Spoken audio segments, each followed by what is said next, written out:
Liosam Chaneabu Mawayim, respectful greetings to you, my relatives. Good morning, good evening, wherever you may be in the world.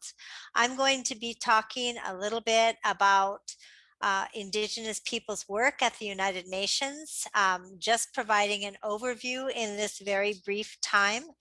But first of all, I want to just mention that maybe all of us have received these questions from our communities, our peoples, our nations, and even maybe some of you that are thinking of going to the UN Permanent Forum or another UN body for the first time.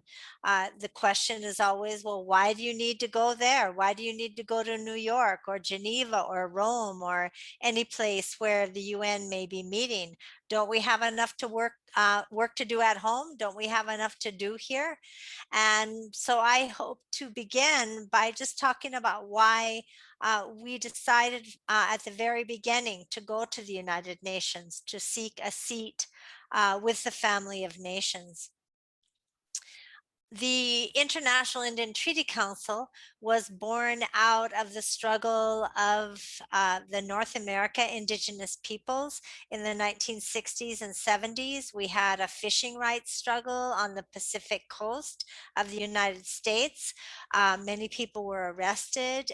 We had takeovers of Alcatraz Island in 1969, led by a group of indigenous students in California, quickly joined by many other indigenous peoples, to call attention to ongoing violation of our treaties and our cultural rights. We had walks across the United States, and we had takeovers, even armed takeovers of indigenous peoples' lands, such as Wounded Knee in South Dakota. And it was very important to us to come together and call for justice on the different violations that we were facing. And unfortunately, the response of the United States government was repression. Many people were put in jail. Leonard Peltier is still in prison from that time, and many people have heard of him. We had many people killed actually on the reservations in South Dakota and elsewhere. So the decision was taken in 1974 to call a meeting on Standing Rock Reservation. And many people have heard now of Standing Rock because of the resistance to the pipeline just in recent times. But they decided to come together and they made a declaration called the Declaration of Continuing Independence of the Sovereign Native American Indian Nations. And there were 500 delegates that came to this meeting in June 1974 on Standing Rock, not just from the US and Canada, but from throughout the continent, even to South America. And all of the representatives of indigenous peoples told the same story, that they could not find justice within the systems of the settler governments and colonial countries that had formed and taken root on their original territories. So there was a call by the elders and the leaders to seek a voice and a seat at the United Nations, the family of nations, based on our recognition of ourselves as nations, of peoples.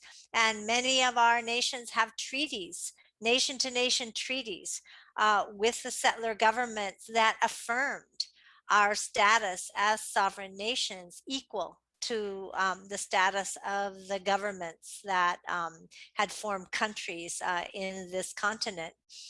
And as our colleagues and brothers and sisters say in Canada, that treaties don't make nations, but only nations make treaties. So the existence of these treaties continued to affirm our sovereignty. And in the Declaration of Continuing Independence, the delegates at Standing Rock wrote, in the course of these human events, we call upon the people of the world to support this struggle for our sovereign rights and our treaty rights. Treaties between sovereign nations explicitly entail agreements which represent the supreme law of the land. That's a quote from the US Constitution. binding each party to an inviolate international relationship. And that relationship is what we've continued to carry to our work at the United Nations. In 1977, the IITC, International and Treaty Council, was the first Indigenous organization to receive UN consultative status. And in 2011, IITC was upgraded by the Economic and Social Council of the United Nations, ECOSOC it's called, to general consultative status, because our work had spread from the human rights arena into working on food sovereignty, climate change, biodiversity, and many, many different areas that affect our people's rights and survival on a day basis. And one of our guiding principles was Indigenous people should speak for and represent themselves before the world community. So we carry forth this principle and ensure that Indigenous peoples, whether they're women, whether they're youth, whether they're knowledge holders, traditional farmers, fishers, those that take care of our language, are the ones that are recognized as the experts in the United Nations bodies. Before we got there, it was always the countries that would speak for Indigenous peoples, if Indigenous peoples were even mentioned at all, which was usually not the case. But the countries all would report if they chose to say something about Indigenous peoples, that everything was fine in their countries, that Indigenous peoples or populations, as they would call them, were all happy and doing very well. Of course, we needed to challenge that assumption, and we've been doing that ever since. I want to go back a few years because I think we always have to honor those Indigenous leaders that had the vision for doing this work internationally to begin with. And before there was even the United Nations, there was the League of Nations that was created in Europe with the participation of many of the countries around the world, including the United States, after World War I. And Chief Deskaheh from the Haudonosaunee, a Cayuga nation chief from the upstate New York area of what's now the United States, and Ratna, a Maori spiritual leader from Aotearoa, or New Zealand as it's commonly called, both went independently of each other as treaty nation leaders to the League of Nations in Geneva in 1923 and 1925, respectively, to find a seat with the family of nations to speak for their nations in that representation. And sad to say, they were denied access. They weren't even allowed into the building. So we have to remember their example, but also when we look at sometimes we get frustrated at how slow things move at the United Nations, but we have to remember how far we've come. So the first international conferences on Indigenous peoples at the United Nations in Geneva were held in 1977 and 1981. It took us that long, since the 1920s, to actually be able to enter in to the international arena. And I'm showing a picture here of that first delegation of Indigenous leaders. Many of the founders of the IITC are there, marching in to the United Nations for the first conferences on the issue of racial discrimination and land rights against Indigenous peoples of the Americas specifically. And at the very first conference in 1977, that was the first time that Indigenous peoples came together, like I said, mainly from the American continents at that time. And I'm happy to say that quickly the participation at the United Nations spread to all of the regions of Indigenous peoples. But that first conference, which was on discrimination against Indigenous peoples of the Americas, was the first place that called for a body that could meet on an annual basis to address Indigenous peoples' concerns, and also called for the first time for an international declaration on the collective rights of Indigenous peoples. So this is where all of that began. And at the same time, there was a study going on by the ambassador from Ecuador, Martinez.Cobo, and he wrote a report that was completed in 1983 on the problem of discrimination against indigenous populations. Like I said, you know, we were called populations at that time. Being recognized as peoples took us many decades after this, but he did, when he wrote the definition of indigenous peoples, which is just a working definition. Indigenous peoples have never accepted a formal, legally adopted definition of indigenous peoples, even through all the years of working on the UN Declaration on the Rights of Indigenous Peoples, even though there was pressure from some of the states to define indigenous peoples. Um, we didn't want to be defined by the states because we felt like somebody would be defined out. So there is the element of self-identification, but Martinez.Cobo also wrote a definition which we've accepted as a working definition, and he called the indigenous communities, peoples, and nations, notably, have a historical continuity with pre-invasion and pre-colonial societies that developed on their territory. And they also are committed to preserve, develop, and transmit to future generations their ancestral territories, ethnic identity, and the basis for their continued existence as peoples in accordance with their own cultural patterns, social institutions, and legal systems. So this was the definition proposed back in 1983 that we've continued to use as a working definition. And it's very important that the element of self-identification is there, that is also included in the UN Declaration, but that there is an objective criteria, and that is a tie to a pre-colonial land base. Very important criteria. We were there and existed as nations and peoples, as he says, before the process of colonization began on our territories. At the same time also, and back from the 1977 conference, there was also a call to improve on the existing conventions at the ILO, or International Labor Organization. So there was a process going on at the same time to draft a new convention called ILO Convention 169 on Indigenous and Tribal Peoples. And it still is in the process today of seeking countries to ratify it, because a convention needs to be ratified. A declaration is adopted by the United Nations, and even though some countries say, well, it's not legally binding, it still is binding and part of international law as far as Indigenous peoples are concerned, relating to the UN Declaration, which I'll be talking about in much more depth in another presentation.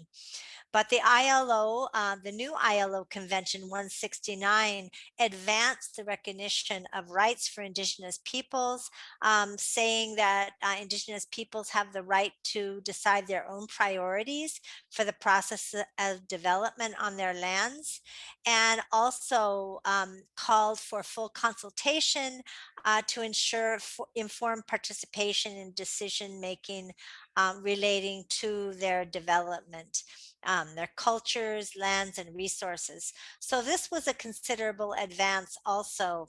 Even though it used the term peoples, it also qualified the use of that term, which we, of course, resolved when we had the UN Declaration adopted, with a full recognition of Indigenous peoples with no qualifications whatsoever. Out of the 1977 conference, as I said, one of the elements that was called for was to create a body, not just a conference or series of conferences, but an actual body at the United Nations that would address Indigenous peoples. So in 1982, the UN Working Group on Indigenous Populations, again, we were called populations back then, and I'll explain why in more detail when I start to talk about the struggle for that term peoples in the UN Declaration on Rights of Indigenous Peoples. but it was the first official body focusing on Indigenous peoples. So it gave rise to many of the bodies and mechanisms that we have now, including the UN Permanent Forum on Indigenous Issues, the Rapporteur on the Rights of Indigenous Peoples, the UN Expert Mechanism on the Rights of Indigenous Peoples. It also created very key studies that continue to be very important for Indigenous peoples today. Especially I will say the UN study on treaties, agreements, and constructive arrangements. There were also study on permanent sovereignty over lands and natural resources. There was a study on free, prior, informed consent, cultural heritage, and these need to be looked at today by Indigenous peoples to see how we can further those recommendations and make sure that they are part of the work we're doing internationally. It also drafted the very first original text of the UN Declaration on the Rights of Indigenous Peoples that was also adopted in 1993 by its parent body called the Subcommission for the Prevention of Discrimination and the Protection of Minorities, that then fed into at that time it was called the Commission on Human Rights. But very important, and something I think that's not recognized enough, that's where we are really able to establish, apart from the UN or because we were at the United Nations, but still on our own, international network of Indigenous peoples, an international movement of Indigenous peoples, which has really moved every advance that we've made at the United Nations. We had to fight for it. Nothing was given to us, but this international solidarity where we were able to meet each other for the first time. The San people could meet Samis, and the Quechua peoples could meet Indigenous peoples from the Cordillera in the Philippines. This movement is what has held us together to this day in all of the work we've done at the United Nations. It was very important, and I will just highlight the United Nations study on treaties, agreements, and other constructive arrangements, because it was important for us that the rapporteur for that study, who was also an expert member of the working group on Indigenous populations, Miguel Alfonso Martinez of Cuba, stated in his final report, which was in 1999, that in the case of Indigenous peoples who concluded treaties or other legal instruments with the European settlers and or their continuators in the colonization process, inheritor countries like, say, the United States and Canada, the special rapporteur has not found any sound legal argument to sustain the argument that they have lost their international juridical status as nations and peoples. So we're continuing to work on that basis, and we think it's also really important, as I said, that everybody read these studies that came out of the working group as a basis for ongoing work. It was important to us also to have a year of the world's Indigenous peoples and then 2 subsequent decades on the world's Indigenous peoples from 1994 to 2003, and then from 2004 to 2013. And the main focus of work in the decade, I think, was the development and the adoption of the UN Declaration on Rights of Indigenous Peoples. However, the full participation of Indigenous peoples in the UN system was another key element that was called for in this process. And recognition of the right to free, prior, and informed consent was also an element of what was adopted by the UN General Assembly in the establishment of these 2 decades. It was very important at the same time that we were working to establish the permanent forum on Indigenous issues, which should be called Peoples, by the way. Now that's been settled with the adoption of the UN Declaration, but nevertheless, we're still issues, I guess, at the permanent forum. But we were able to bring about a special rapporteur it was called On the Human Rights and Fundamental Freedoms of Indigenous People at the time. And in the next few years after the UN Declaration was adopted, we were able to get what was then the UN Human Rights Council to change the name to the current name, which is the UN Special Rapporteur on the Rights of Indigenous Peoples, the same title as our declaration. The first Special Rapporteur was Rodolfo Stavenhagen, followed by James Anaya, followed by Victoria Tali Corpus, and now the current Rapporteur is Francisco Cali Tzay. And this was really important for us to get this established because it was a way of focusing on the human rights violations faced by Indigenous peoples around the world, even though we use many of the other special rapporteurs. And I really encourage those of you with human rights violations to report, to look at all of the rapporteurs that exist, because all of them take complaints and address rights of Indigenous peoples. We've submitted to the Special Rapporteur on right to food, on right to culture, human rights defenders now, right to the environment. There's a Special Rapporteur on right to water, but always the core focus is the Rapporteur on the rights of Indigenous peoples. And the Rapporteur makes recommendations to states where there are human rights violations of how the rights of Indigenous peoples can be better upheld, now using the framework of the UN Declaration on the Rights of Indigenous Peoples. Also in the same year, 2001, we established the UN Permanent Forum on Indigenous Issues. And we had three core demands, you could say, in all the work, which began in the early 1980s on the creating a permanent body, because a working group can always be eliminated. And in fact, the working group on Indigenous populations was eliminated in 2006 when the UN restructured its human rights bodies. It was gone. So we used the opportunity to create the EMRIP, which still continues to this day, the Expert Mechanism on Rights of Indigenous Peoples. But for the permanent forum, we wanted a body that was permanent, hence its name, something that was higher up in the UN system. So the permanent forum was established in New York rather than Geneva, directly under ECOSOC, the Economic and Social Council.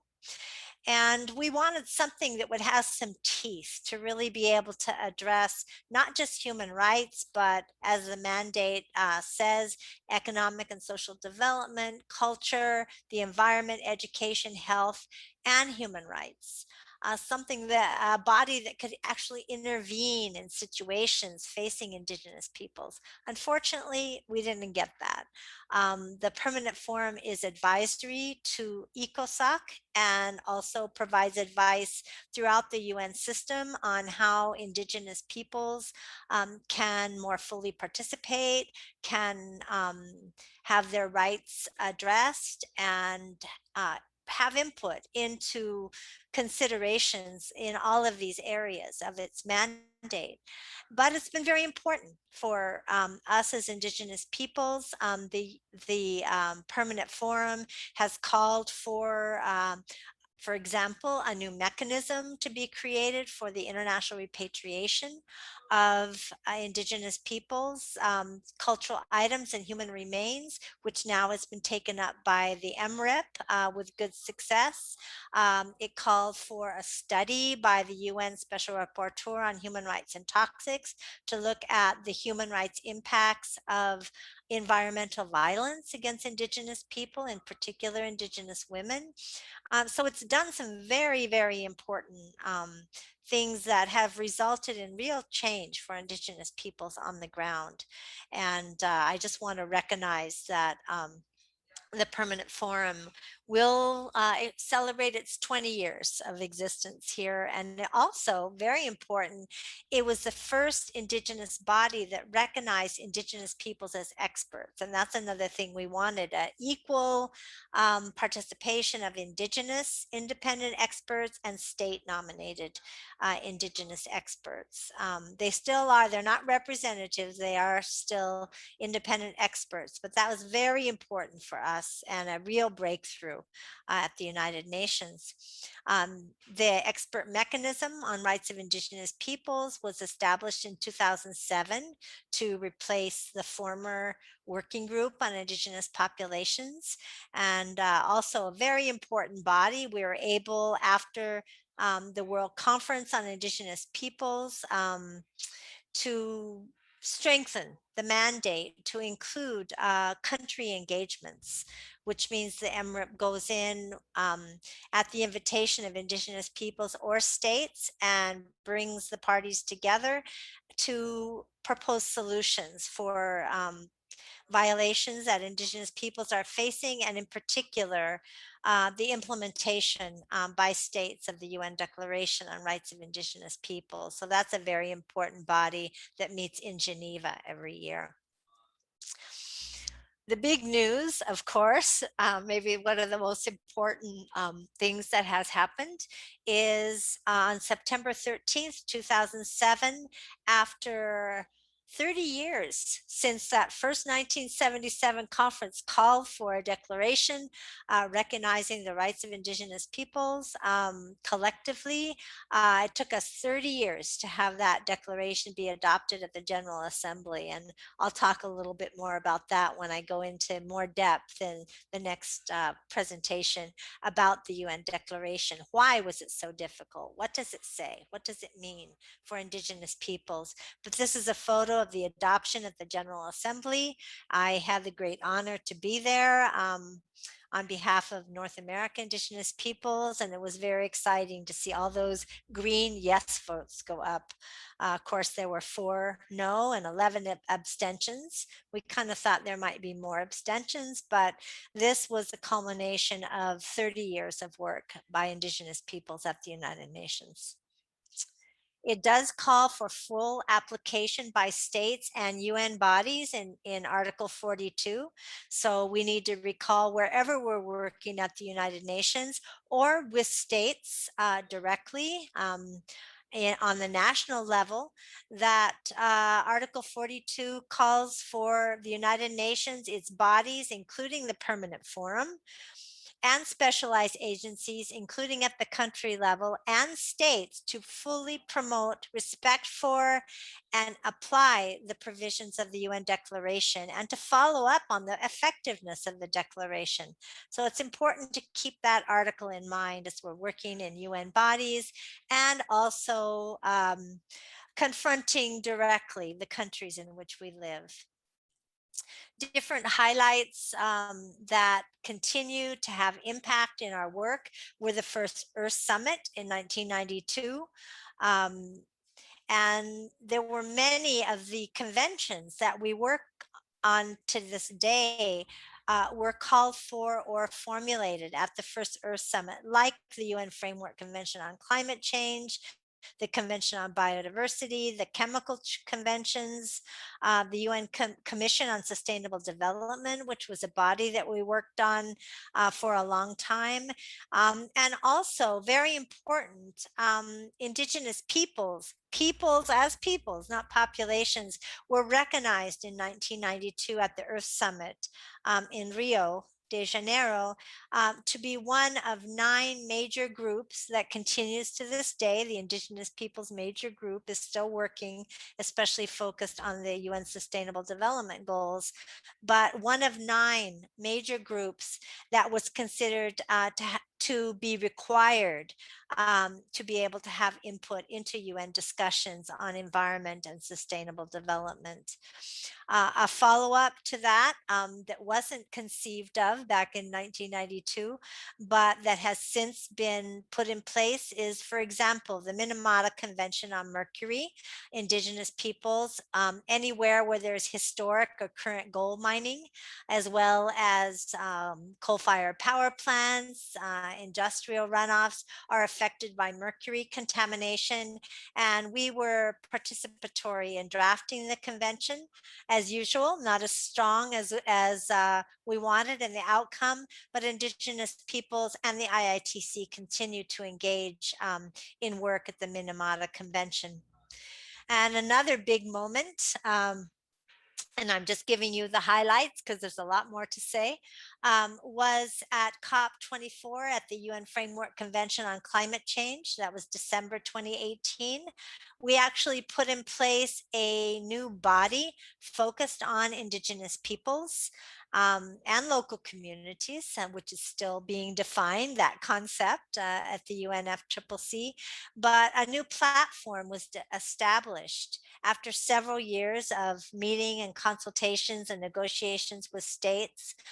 And not only is this important because everyone knows, from the scientists down to the grassroots communities, that Indigenous peoples are the most drastically affected by climate change, but that our traditional knowledge and ways of knowing has a role in forming the solutions. But not only that, this was one of the worst bodies, most difficult for our participation. We weren't even allowed in the room of negotiations for the Paris Agreement at COP21 in 2015, for example. So the amazing thing is we now have a seat, and this is the first time that Indigenous peoples have been able to directly select our representatives. I was selected as a member from North America, and this didn't have to be cleared or go through the final decision like the permanent forum does, or the EMRIP, with our representatives being approved at the end of the day by the state and state bodies. This was direct representation, and we have 7 Indigenous members and 7 country representatives. And we are direct representatives, not independent experts. And I was very honored this year to be selected as co-chair of that new UN body. In fact, we have Indigenous experts recognized throughout the UN system. We have members, Saul Vicente Vasquez at this point, and Ali Shatu from Africa, to sit on the UN Committee on Food Security, the Indigenous Peoples and Civil Society Mechanism. We have the former chair of the Committee on Elimination of Racial Discrimination, who's now the UN Special Rapporteur on Rights of Indigenous Peoples, Cali Tzay, who was the first member, Indigenous member of a UN treaty body, and he became the president of the CERD in 2014. And I have a picture here of Wilton Littlechild, who was the chair of the EMRIP, doing a welcoming statement, and we did a blanket ceremony to honor Francisco Cali at the CERD. So it's very important to recognize that Indigenous peoples were not at first recognized as experts. In fact, none of the expert members of the working group on Indigenous populations were Indigenous. They were supportive, but they were not Indigenous.